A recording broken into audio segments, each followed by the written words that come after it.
ദീർഘകാലമായി ജാമ്യം കിട്ടുമെന്ന് പ്രതീക്ഷിച്ചിരുന്ന ഒരു സാഹചര്യത്തിൽ നിന്നാണ് ഇന്ന് ഇപ്പോൾ ജാമ്യം കിട്ടുന്നില്ല, മുൻകൂർ ജാമ്യമില്ല എന്നുള്ള തിരിച്ചറിവിലേക്ക് സിദ്ദിഖ് എത്തുന്നത്. പക്ഷേ അതിനു മുൻപ് തന്നെ വലിയ നിയമവിദഗ്ധരെയൊക്കെയാണ് അദ്ദേഹം ഈ മുൻകൂർ ജാമ്യത്തിനായി ഹൈക്കോടതിയിൽ ഏർപ്പാടാക്കിയിരുന്നത്. കേരളത്തിലെ തന്നെ അറിയപ്പെടുന്ന അഭിഭാഷകനെയാണ് ഏർപ്പാടാക്കിയിരുന്നത്. അതുകൊണ്ട് തന്നെ രക്ഷപ്പെടാനുള്ള, അതായത് പഴുതടഞ്ഞാൽ രക്ഷപ്പെടാനുള്ള ഒരു മുന്നൊരുക്കവും സിദ്ദിഖ് നടത്തിയിരുന്നു എന്ന് വേണ്ടി മനസ്സിലാക്കാൻ ഇപ്പോഴുള്ള ഈ അപ്രത്യക്ഷമാകലിൽ നിന്ന്.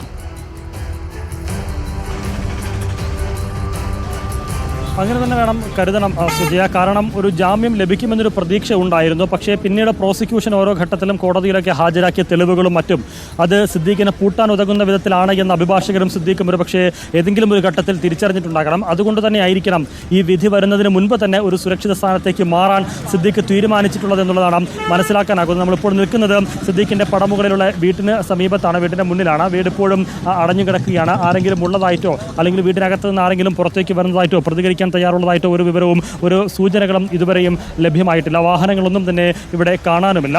അപ്പോൾ സിദ്ദീഖ് സുരക്ഷിതമായി ഇവിടേക്ക് മാറിയിട്ടുണ്ട് എന്നുള്ളത് ഉറപ്പാണ്. ഏതെങ്കിലും ഒരു ഘട്ടത്തിൽ നിന്ന് നേരത്തെ സൂചിപ്പിച്ചതുപോലെ മുൻകൂർ ജാമ്യം അപേക്ഷ അത് കോടതി തള്ളാനും ഒരു തിരിച്ചടി ഉണ്ടാകാനുമുള്ള സാധ്യത മുന്നിൽ കണ്ടിരുന്നിരിക്കണം. സ്വാഭാവികമായും അങ്ങനെ ഒരു സാധ്യതയിലേക്ക് പോകാനുള്ള കാരണം നേരത്തെ ഈ ആരോപണം വന്നപ്പോൾ തന്നെ സിദ്ദീഖ് സത്യസന്ധത തെളിയിക്കുന്നതിന് വേണ്ടിയും തൻ്റെ ഭാഗത്ത് തെറ്റില്ല എന്ന് ബോധ്യപ്പെടുത്തുന്നതിന് വേണ്ടിയും വഹിച്ചിരുന്ന സംഘടനയുടെ ചുമതല സ്ഥാനം ഒഴിഞ്ഞിരുന്നു. AMMയുടെ ജനറൽ സെക്രട്ടറി സ്ഥാനം ഒഴിഞ്ഞിരുന്നു. അതിനു പിന്നാലെ ആദ്യം ഈ പരാതിക്കാരിക്കെതിരെ DGPക്ക് പരാതി കൊടുക്കുന്നതും കോടതി സമീപിക്കുന്നതുമൊക്കെ സിദ്ദീഖുമായിരുന്നു. അങ്ങനെ ഒരു ആത്മവിശ്വാസം ഏതൊക്കെ ഒരു ഘട്ടത്തിൽ സിദ്ദീഖിനുണ്ടായിരുന്നു. പക്ഷേ ഈ കോടതിയിൽ കേസ് പോവുകയും കോടതി കേസ് പരിഗണിക്കുകയും ചെയ്തപ്പോൾ പ്രോസിക്യൂഷൻ ഓരോ ഘട്ടത്തിലും സിദ്ദീഖിനെതിരെ കൊടുത്ത തെളിവുകൾ അത് പക്ഷേ ഒരു സിദ്ദീഖ് വിചാരിച്ചതിന് അപ്പുറത്തേക്ക് ഉള്ള തെളിവുകളായിട്ടുണ്ട് എന്നുള്ളതാണ് മനസ്സിലാക്കാനാകുന്നത്. അതിനെ പ്രതിരോധിക്കാൻ തക്ക വിധത്തിലുള്ള മറ്റേതെങ്കിലും തരത്തിലുള്ള വഴികളോ മാർഗ്ഗങ്ങളോ സിദ്ദീഖിൻ്റെ മുന്നിൽ ഉണ്ടാകാനും സാധ്യതയില്ല. അതുകൊണ്ടുകൂടി തന്നെയാണ് ഇത്തരത്തിലൊരു തിരിച്ചടിയും ഹൈക്കോടതിയിൽ നിന്ന് ഉണ്ടായിട്ടുള്ളത്. ഏതോ ഒരു ഘട്ടത്തിൽ അത്തരമൊരു തിരിച്ചടി സിദ്ദീഖ് മുന്നിൽ കാണുകയും ചെയ്തിട്ടുണ്ടാകണം, നിരീക്ഷിക്കുകയും ചെയ്തിട്ടുണ്ടായിരിക്കും, പ്രതീക്ഷിക്കുകയും ചെയ്തിട്ടുണ്ടായിരിക്കണം. അതുകൊണ്ടുകൂടിയാണ് മാറിയിട്ടുള്ളത്.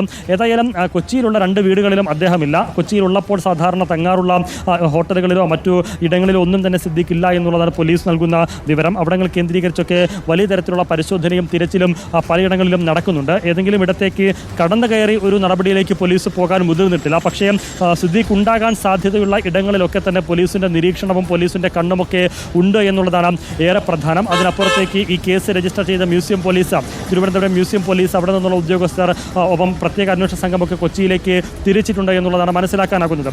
കൊച്ചിയിൽ തന്നെ ഉണ്ട് സിദ്ദീഖ് എന്നുള്ളതാണ് പ്രാഥമികമായിട്ടുള്ള ഒരു വിലയിരുത്തൽ. അങ്ങനെ വിലയിരുത്തുമ്പോഴും അല്ലെങ്കിൽ അങ്ങനെ ഒരു സാധ്യത അന്വേഷണ സംഘം പ്രതീക്ഷിക്കുമ്പോഴും അതിനപ്പുറത്തേക്കുള്ള സാധ്യതകൾ കൂടി അവർ കണക്കിലെടുക്കുന്നുണ്ട്. കൊച്ചി വിട്ടു പോകാനോ സംസ്ഥാനം വിട്ടു പോകാനുള്ള സാധ്യതകളും തള്ളിക്കളയുന്നില്ല. പക്ഷേ ഏതായിരുന്നാലും ഇന്ന് ഇത്തരത്തിലൊരു വിധി വരാനിരിക്കെ, കേസ് പരിഗണിക്കാനിരിക്കെ അതിന് മുൻപ് തന്നെ സിദ്ദീഖ് മാറിയിട്ടുണ്ടെങ്കിൽ സ്വാഭാവികമായും ഒന്നുകിൽ അത് കൊച്ചിയിൽ നിന്ന് മറ്റിടങ്ങളിലേക്ക് പോകാൻ തക്ക വിധത്തിൽ സൗകര്യപൂർവ്വമായ ഏതെങ്കിലും ഇടത്തേക്ക് മാറിയിട്ടുണ്ടായിരിക്കണം. തിരിച്ചടി ഉണ്ടായാൽ പെട്ടെന്ന് മൂവ് ചെയ്യാൻ തക്ക വിധത്തിലുള്ള സൗകര്യമുള്ള ഇടങ്ങളിലേക്ക് മാറിയിട്ടുണ്ടായിരിക്കണം. ഇനി അതല്ല എങ്കിൽ തിരിച്ചടി ഭയന്ന് മറ്റിടങ്ങളിലേക്ക് പൂർണ്ണമായും ഒരു ഒളിവിലേക്ക് പോകണമെന്നുള്ള ഉദ്ദേശത്തിൻ്റെ മാറി അത് ഏത് തരത്തിലാണ് നീക്കമെന്നുള്ളത് ഇപ്പോഴും വ്യക്തമല്ല, പോലീസിനും വ്യക്തമല്ല, അന്വേഷണ സംഘത്തിനും വ്യക്തമല്ല. ഏതായാലും സിദ്ദീഖിന് വേണ്ടി വ്യാപകമായി വലവിരിച്ചിട്ടുണ്ട് എന്നുള്ളത് ഏറെ പ്രധാനമാണ്.